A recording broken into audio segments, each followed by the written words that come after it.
저는 삼형제 중에 둘째로 태어났습니다. 어려서 자랄 때는 뭐 잘 몰랐지만 어른이 돼서 이제 가만히 생각을 해보니까 형이나 저나 동생이나 한 부모에게서 태어났음에도 불구하고 생긴 모습도 좀 다르고 또 성격도 다르고 이 행동 양식도 좀 달랐던 것이 확연하게 이렇게 구별이 되어집니다.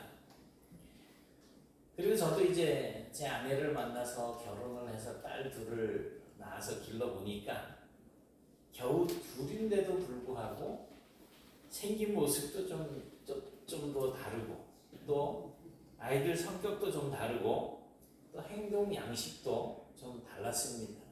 큰 아이는 좀 선머스마 같은 그런 모습들을 많이 보였고 둘째는 완전 여우같이 얼마나 그냥 알랑방구를 잘 이렇게 피우는지 뭐 둘 중에 누가 뭐 더 예쁘다 뭐 이런 거를 말할 수는 없겠지만 둘은 분명히 한 배에서 태어난 아이들인데 그 모습들이 다르더라는 거죠. 이처럼 자녀들을 키우셨거나 또는 키우고 있는 그런 부모로서 이제 보실 때에 자녀들이 둘이든 셋이든 다섯이든 다 각각 다른 성품을 가지고 있고 또 다른 기질을 가지고 있다라고 하는 사실들을 잘 아실 것입니다. 그래서 저마다의 특징과 그 기질을 가지고 있는 아이들을 이제 어떻게 거기에 맞춰서 양육을 할까? 이렇게 애쓰는 것이 보통 부모들의 교육 방법일 것입니다. 하지만 좀 더 넓은 그런 안목으로 보았을 때 자녀들의 기질이 아무리 다르다라고 하더라도 자녀를 향한 부모의 기본적인 자세에 따라서 이 자녀들이 어떠한 방향으로 이제 양육되어지느냐가 결정이 되어질 것입니다.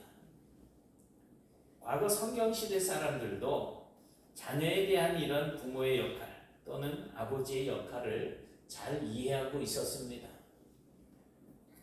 그래서 유대인들도 아들들을 위해서 아버지가 해야 할 기본적인 일들을 정리를 해놓습니다. 첫째는 이제 이 아이가 태어나면 8일 만에 할례를 행하는 것입니다. 이렇게 할례를 행함으로 자녀가 스스로 하나님의 백성이 될 수 있고 매년 이제 유월절 만찬에 참석할 수 있도록 그렇게 해주기 위한 것입니다. 그리고 두 번째는 토라, 이 율법서 모세오경을 읽을 수 있도록 가르치는 것으로서 나중에 성인이 되어서 스스로 이 토라를 읽고 스스로 신앙을 고백할 수 있도록 하기 위한 것입니다. 이게 부모가 해야 할 일인 거예요. 그리고 세 번째로는 자식들의 그 성인식을 해줍니다. 그리고 네 번째로는 이제 아이들에게 수영을 가르치는데 이것은 혹시 모를 죽음의 상황에서 살아날 수 있도록 하기 위한 그런 하나의 교육 방법입니다. 그리고 이제 다섯 번째로 이제 아들에게는 아내를 정해주는 것을 이제 아버지가 하게 됩니다. 그래서 우리 구약 성경을 보면 아브라함이 아들 이삭의 아내를 얻기 위해서 몸종을 멀리까지 보내가지고 이제 데려오도록 그렇게 하지 않습니까? 그게 아버지의 일인 거예요. 이처럼 유대인들은 아버지와 아들의 관계성이 유독 특별해서 뗄래야 뗄 수 없는 이런 관계를 형성하게 됩니다. 그래서 전에도 말씀드린 것처럼 성경시대의 사람들, 특히 유대인들의 관점에서 어떤 사람을 이야기할 때는 그 사람의 아버지에 의해서 어느 정도 그 사람이 이제 결정이 되어지게 됩니다. 예를 들어서 사람들이 예수님에 관한 이야기를 할 때 뭐라고 이야기를 해요? 요셉의 아들, 요셉의 아들이라고 이야기를 합니다. 그 아들은 아버지에 의해서 이제 그 정의가 되는데 심지어 아들은 아버지의 성격이나 또는 직업까지도 그대로 이어받을 것으로 그렇게 이해가 되는 것입니다. 그래서 예수를 이야기할 때 요셉의 아들이라고 이야기를 해요. 그리고 또 그의 직업을 이야기할 때는 그는 목수의 아들이 아니냐라고 그렇게 이야기를 합니다. 아버지가 목수라고 한다면 아들도 목수가 될 것으로 이해를 하게 되는 것이고, 아버지가 율법사라고 한다면 아들도 율법사가 될 것으로 이해를 하고, 아버지가 온화한 성품에 또 존경받을 만한 인물이었으면 사람들은 그 아들에게도 온화한 성품과 존경받을 만한 그러한 인물이 될 것을 이제 기대하게 된다는 것입니다. 특히 나라를 태평성대로 이끌던 왕의 신하들은 이제 그 왕의 아들들을 바라보면서 차기 왕 또한 이 나라를 태평성대로 이끌어갈 수 있는 선한 왕으로 세워질 수 있기를 기대를 하는 것입니다. 이제 나이가 많아서 이제 거동도 쉽지 않은 그 다윗의 노년기에 그렇게 다윗을 바라보던 많은 사람들은 새로운 왕이 세워지기를 기다렸는데, 아마도 당시의 신하들은 다윗을 가장 많이 닮은 왕자가 왕이 되었으면 좋을 것이라고 생각을 했을 것입니다. 그러면 과연 누가 왕이 되어야 할까요? 그리고 새로운 왕은 어떤 모습이어야 할까요? 지난주에 우리가 생각을 해봤던 아도니아는 다윗에게 있어서 넷째 아들인데, 다윗의 가문에서도 그 다윗의 아내들에게서 태어난 아들들이 있습니다. 이 다윗의 아들에 대해서는 이제 역대상 3장 1절부터 9절까지 해서 그 자식들을 잘 소개해주고 있습니다. 우리 한번 같이 읽어보시겠습니다. 시작. 다윗이 헤브론에서 낳은 아들들은 이러하니, 맏아들은 암논이라 이스라엘 여인 아히노암의 소생이요, 둘째는 다니엘이라 갈멜 여인 아비가일의 소생이요, 셋째는 압살롬이라 그슬 왕 갈멜의 딸 마가의 아들이요, 넷째는 아도니아라 하깃의 아들이요, 다섯째는 스바다라 아비달의 소생이요, 여섯째는 이드르암이라 다윗의 아내 에굴라의 소생이니, 이 여섯은 헤브론에서 나왔더라. 다윗이 거기서 7년 6개월 다스렸고 또 예루살렘에서 33년 다스렸으며, 예루살렘에서 그가 낳은 아들들은 이러하니, 시므아와 소박과 나단과 솔로몬 네 사람은 다음미엘의 딸 바수아의 소생이요, 또 이팔과 엘리사마와 엘리벨렉과 노가와 네벡과 야비아와 엘리사마와 엘야다와 엘리벨렉 9사람은 다 다윗의 아들이요, 그들의 누이는 다말이며 이 외에 또 소식의 아들이 있었더라. 이렇게 많은 처척들 가운데에서 다윗은 많은 아들들과 딸을 낳았는데 9절 끝에 보니까 뭐라고 돼 있어요? 이 외에 또 소실의 아들이 있었다. 근데 아들이가 이제 한 명의 아들이 아니고 여러 척들에게서 여러 아들들이 있었다라는 말입니다. 오늘 본문에는 다윗의 그 많은 아들들 가운데 멋지게 생겼죠. 솔로몬과 아도니아라고 하는 아들들이 등장을 합니다. 지난주에 살폈던 6절을 보면 아도니아는 잘생기고 멋진 사람으로 이렇게 소개가 되어지고 있습니다.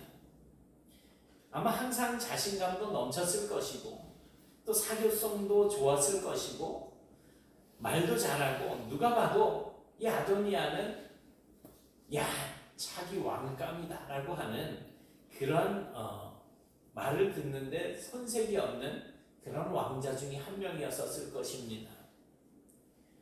그래서 아도니아 자기 스스로도 그렇게 생각을 했고 주변 사람들도 다 그렇게 생각을 했을 것입니다. 그래서 이 아도니아의 주변에는 많은 사람들이 있었습니다. 아도니아는 이렇게 자신감이 넘치다가 보니까 아버지 다윗이 왕으로 허락하지 않았음에도 불구하고 사람들을 끌어모아놓고 늙은 아버지 다윗을 대신해서 자기가 그 왕위를 스스로 차지하기 위해서 이제 주변 사람들을 선동하고 그렇게 반란을 일으키려고 했던 아주 야심만만한 그러한 아들이었습니다. 그런데 솔로몬은 아버지 그 다윗의 이제 왕으로 삼고자 했던 이미 아내 밧세바와 이야기를 나눈 아들이지만 철저하게 어머니 밧세바의 계획과 의도에 따라서 그렇게 움직여지는 아들이었습니다. 파란 옷을 입고 있는 아기 소년이 이제 솔로몬이라고 그려진 거, 이쪽에 말탄 사람은 아도니아, 이거를 좀 그려줘 이랬더니 이렇게 그려줬어요. AI가.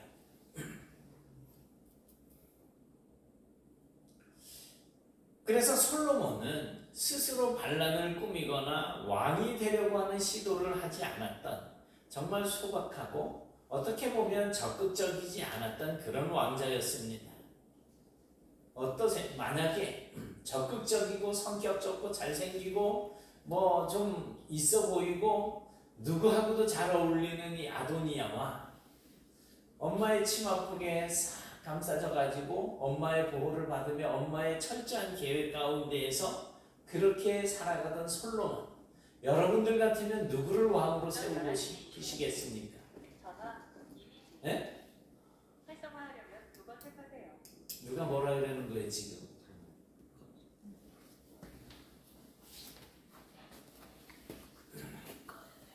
화면이 꺼집니다.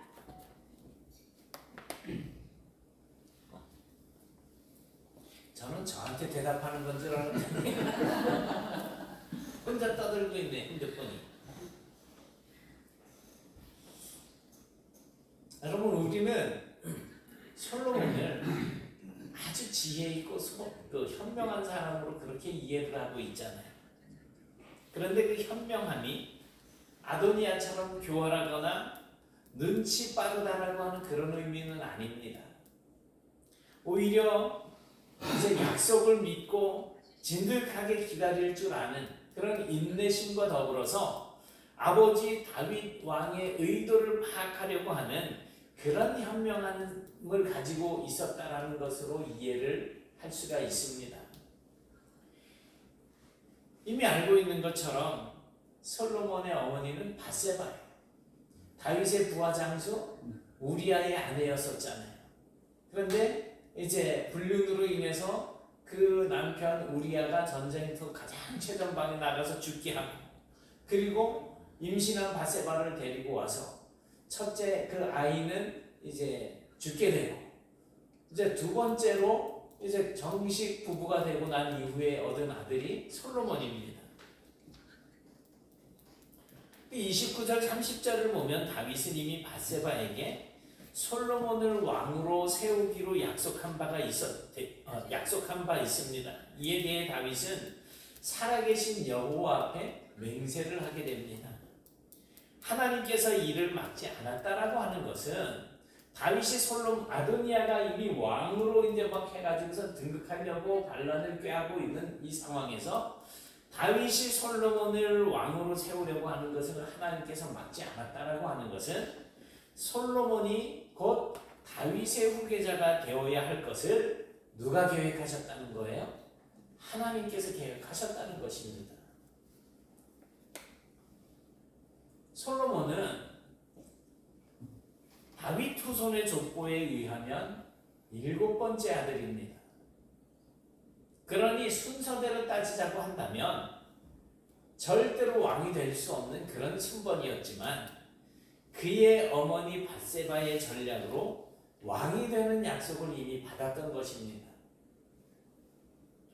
하지만 아버지의 명령이 떨어지지 않았으니 이 솔로몬은 그저 기다렸다라고 볼 것인데, 그 기다림은 단순한 기다림이 아니라 우리가 솔로몬을 이해하고 있는 것처럼 현명한 기다림이었다라고 할 수 있습니다. 어떤 사람이 이제 종들을 불러놓고 자기의 소유를 맡기는데 한 종에게는 5달란트를, 한 종에게는 2달란트를, 한 종에게는 1달란트를 맡겼습니다. 그리고 이 주인은 타국으로 여행을 떠났어요. 이에 5달란트와 2달란트를 맡은 종들은 즉시 나가서 장사를 하게 됩니다. 그래서 이문을 남기게 되는데 5달란트 맡았던 사람은 5달란트를 남기고 2달란트 맡았던 사람은 2달란트를 남겼습니다. 그런데 1달란트 받았던 종은 가서 땅을 파고 그것을 감추어 두었다가 주인이 돌아왔을 때 그대로 돌려주게 됩니다. 누가 현명한 종입니까? 우리는 이미 답을 알고 있습니다. 장사를 해서 더 많은 것을 주인에게 돌려준 종들이라고 이해를 하고 있습니다. 그럼 그렇다고 해서 이 땅에 이 달란트를 묻어두었던 종은 악한 종일까요? 그렇지는 않은 것 같아요. 자기가 그 주인이 맡겼던 달란트를 가지고 자기의 집을 산다든지 좋은 차를 산다든지 아니면 방탕한 데 썼다라고 한다면 그는 정말 나쁜 놈이겠지만 받은 것을 그대로 돌려줬는데 왜 악하다라고 하는 것일까요? 왜? 이 종이 주인의 뜻, 주인의 의도를 파악하지 못하고 그 주인의 뜻대로 살지 못했기 때문에 악하다고 하는 겁니다. 우리도 누군가 우리에게 돈을 맡긴다면 서너 가지 방식으로 돈을 관리할 수가 있을 겁니다. 우선 땅에 묻듯이 금고를 마련해서 금고 안에 보관을 잘 해둔다든지 아니면 최소한 은행에다 맡겨놓고 이자를 남겼다가 그 이자와 함께 주인에게 돌려준다든지 아니면 장사를 해가지고 손해를 보거나 아니면 더 남기거나 뭐 한다든지 아니면 내 욕심을 채우는데 그 돈을 쓸 수가 있을 것입니다. 누가 현명한 사람일까요? 보소서 제게 5달란트를 맡겨주셨는데 또 5달란트를 남겼습니다. 제게 2달란트를 맡겨주셨는데 또 2달란트를 남겼습니다. 여러분 현명하다라고 하는 것은 어떤 감정적으로 그리고 생각나는 대로 행동하는 것이 아니고요. 신중하게 생각하고 또 생각해서 모든 일들을 처리한다는 것입니다.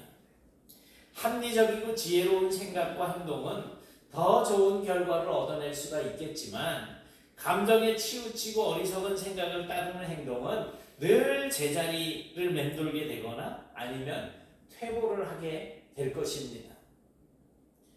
우리의 신앙생활도 마찬가지예요. 무엇인가 빠른 진전이 있기를 원하지만 실제로는 빠르게 일이 진행된다고 해서 모든 것이 다 잘 된다는 뜻은 아닙니다. 특히 하나님의 뜻을 기다리는 것에 있어서는 더욱더 그렇습니다. 오늘 본문을 보면 솔로몬은 아도니아와는 다르게 왕으로 세워지는 과정에서 왕의 자리를 자기가 차지하기 위해서 그 어떤 말이나 행동을 취했다라고 하는 부분들이 기록되어 있지 않습니다.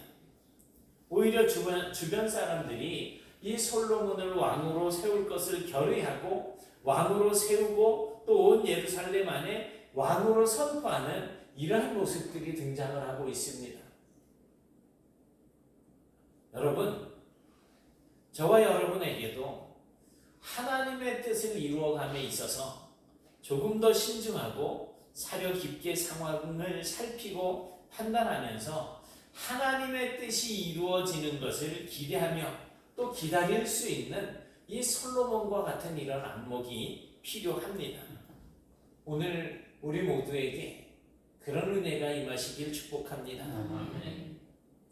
그런데 솔로몬의 이러한 모습은 다윗의 어렸을 적 모습을 그대로 보여주는 듯합니다. 사무엘이 이새의 아들들 가운데에 왕으로 세워질 자를 위해서 기름불을 준비해서 갔던 적이 있었습니다. 하나님의 명령에 의해서 가게 되었던 것입니다.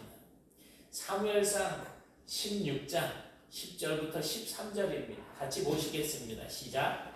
이새가 그의 아들 17을 다 사무엘 앞으로 지나가게 하니 하나 사무엘이 이새에게 이르되 여호와께서 이들을 택하지 아니하셨느니라 하고 또 사무엘이 이새에게 이르되 내 아들들이 다 여기에 있느냐. 이새가 이르되 아직 막내가 남았는데 그는 양을 지키나이다. 사무엘이 이새에게 이르되 사람을 보내어 그를 데려오라. 그가 여기 오기까지는 우리가 식사 자리에 앉지 아니하겠노라. 이에 사람을 보내어 그를 데려오매 그의 빛이 붉고 눈이 빼어나고 얼굴이 아름답더라. 여호와께서 이르시되 이가 그니 일어나 기름을 부으라 하시는지라. 사무엘이 기름 풀병을 가져다가 그의 형제 중에서 그에게 부었더니 이날 이후로 다윗이 여호와의 영예에 크게 감동되니라. 사무엘이 떠나서 라마로 가니라. 아멘. 이새의 집을 찾아간 사무엘의 마음속에는 제일 먼저 나온 엘리야, 그리고 두 번째 나온 아비나답, 이 아들들을 보면서 여호와의 기름 부으실 자가 과연 주님 앞에 있도다라고 생각을 했습니다. 그 영의 사람 사무엘이 이새의 8명의 아들들 중에 먼저 나온 아들들을 보면서 야, 이 사람이 정말 왕감이다라고 생각을 했다는 겁니다. 하지만 하나님의 계획은 달랐습니다. 하나님께서는 내가 보는 것은 사람과 같지 아니하니 사람은 외모를 보거니와 나 여호와는 중심을 본다라고 말씀을 하셨습니다. 이새가 소개하는 아들들이 이 사무엘 선지자 앞으로 다 지나갔지만 하나님께서는 사무엘에게 응답을 주지 않으셨습니다. 이에 사무엘이 이새에게 묻습니다. 너희 아들들이 이 사람들이 다냐? 그래서 결국 밖에서 홀로 양을 치던 다윗을 불러오게 됩니다. 이새의 아들은 전부 몇 명일까요? 8명. 7명의 아들은 다 퇴짜 맞았어요. 마지막 남은 막내를 데리고 왔는데 8번째죠. 그래서 결국 이렇게 다윗을 사무엘 앞으로 이제 불러왔는데 사무엘이 다윗을 처음 볼 때의 모습을 이렇게 기록하고 있습니다. 이에 사람을 보내어 그를 데려오매 그의 빛이 붉고 눈이 빼어나고 얼굴이 아름답더라. 여호와께서 이르시되 이가 그니 일어나 기름을 부으라 하시는지라. 사무엘이 기름 불병을 가져다가 그의 형제 중에서 그에게 부었더니 이날 이후로 다윗이 여호와의 영에게 크게 감동되니라. 사무엘이 떠나서 라마로 가니라. 그렇습니다. 이스라엘의 왕으로 선택되는 것은 사람들의 목소리나 아니면 자기 스스로의 목소리로 되는 것이 아니고 하나님의 선택하심과 성령님의 감동으로 되는 것이라는 것입니다. 이 나라 대통령이 이제 6월 달에 선출이 될 것인데 우리가 이 문제를 놓고 기도하셔야지 됩니다. 아도니아가 스스로를 높여서 왕이 될 것처럼 생각하지만 실제로 왕이 되는 것은 아무 소리 내지 않고 조용히 있었던 솔로몬이었다는 것입니다. 그런데 솔로몬의 그 조용한 모습은 그의 아버지 다윗이 처음 기름 부음 받을 때의 그 모습과 너무 닮아 있습니다. 오늘은 어버이 주일이잖아요. 아버지를 닮은 아들, 아버지를 보면서 그 아들의 장래를 생각할 수가 있다라는 내용이에요. 겉으로 봤을 때는 밧세바와 다윗의 약속 때문에 솔로몬이 왕으로 정해진 것처럼 보이지만 가만히 들여다보면 다윗을 보면서 마음에 흡족하셨던 그 하나님께서 솔로몬 역시 선택하셨다라고 이해할 수가 있는 것입니다. 그래서 솔로몬에게 기대할 수 있는 것은 무엇일까요? 아버지 다윗을 닮은 왕이 되는 것이었습니다. 결국 솔로몬은 왕이 되었습니다.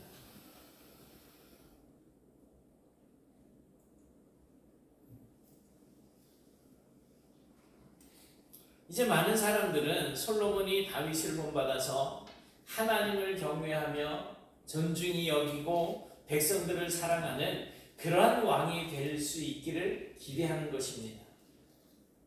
그리고 솔로몬을 택하신 하나님께서도 솔로몬에게 지혜를 주시고 그가 하나님을 잘 섬길 수 있는 그런 왕으로 잘 성장하기를 바라셨을 것입니다. 마치 그의 아버지 다윗이 그랬던 것처럼 말입니다. 실제로 솔로몬이 왕으로서 백성을 다스리는 그 초기의 모습은 흠잡을 데가 없었습니다. 너무나 지혜로웠고요. 하나님의 그 모든 영광을 나타내는 그런 왕의 모습을 볼 수가 있었습니다. 그리고 현명했습니다. 어떤 면에서 이래 보면 아버지 다윗 못지않게 이 솔로몬도 하나님을 경외하는 사람이었습니다. 하지만 시간이 흐르면서 씁쓸하게도 그 모습이 변해버리기는 했지만 어쨌든 솔로몬이 생존해 있는 동안에는 이스라엘을 정말 좋은 나라로 그렇게 세워나가는 왕이 되었었습니다. 여러분, 자녀는 부모를 통해서 그 미래를 볼 수가 있습니다. 지난번에도 잠깐 말씀드렸지만 아이들이 어렸을 때부터 스마트폰을 보게 하는 거, 이거 사실은 좋지 않아요. 지금 이제 이거 아빠가 이만한 태블릿을 보고 있고 그 아기는 옆에서 기저귀 찬 그 모습을 하고서 이 스마트폰을 또 쪼물럭거리고 만지고 있는 모습을 볼 수가 있는데, 우리의 자녀들은 부모를 통해서 그 미래를 엿볼 수 있습니다. 특히 우리의 신앙생활에 있어서는 더욱더 그렇습니다. 그래서 내가 하나님 앞에 믿음으로 바로 서 있지 못한다고 한다면 자녀들이 믿음의 사람으로 자라나기를 기대하기는 쉽지가 않습니다. 물론 부모보다 자식이 더 믿음 좋은 사람으로 성장할 수도 있어요.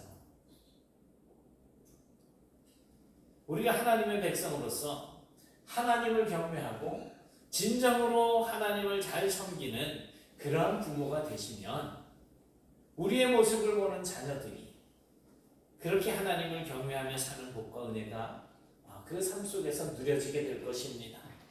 여러분, 내 아이는 다 컸으니까 내가 이제 그 아이들을 가르칠 수는 없습니다 라고 생각하지 마십시오. 지금이라도 내가 하나님을 온전하게 섬기고 하나님의 말씀에 순종하고 하나님을 경외하며 살게 되신다면 우리의 자녀들이 지금이라도 우리의 그러한 모습을 닮아서 이제 우리가 올바르게 신앙생활하는 그 모습이 우리의 자녀들에게도 나타나게 될 것입니다. 그러니 온전하게 하나님을 경외하고 온전히 하나님께 순종하는 그런 복과 은혜가 여러분과 또 여러분의 가정과 여러분들의 자손들에게 항상 충만하게 임하게 되시기를 주님의 이름으로 축원합니다. 아멘.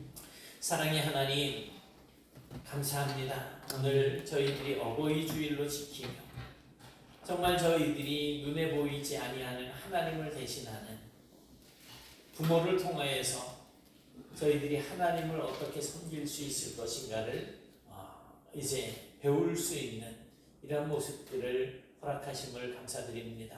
이제 하나님 은혜 가운데 저희들이 정말 부모를 보면서 우리의 삶이 성장해가고 성숙해졌던 것처럼 이제는 저희들이 부모로서 자녀들에게 정말 온전한 믿음을 가르치고 하나님의 백성으로 살아갈 수 있는 이런 모습들을 보여주는 삶을 살 수 있기를 원합니다. 저희들의 지금 모습이 우리 자녀들의 미래라고 한다면 하나님, 저희들은 좀 더 힘을 내서 자녀들의 미래를 우리가 개척하는 모습으로 더욱더 하나님을 가까이 하고 하나님의 말씀에 순종하며 하나님의 뜻에 합당한 삶을 살아갈 수 있기를 소원합니다.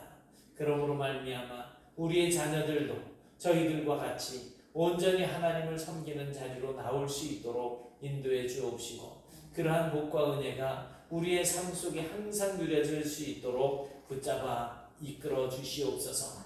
우리의 삶을 통하여서 오직 하나님의 뜻이 이루어지고 하나님의 나라가 더욱더 확장되어지며 하나님의 영광을 드러내는 그러한 저희와 가정과 가족들이 될 수 있도록 복 주시기를 소원하옵고 예수님 이름으로 기도드리옵나이다. 아멘.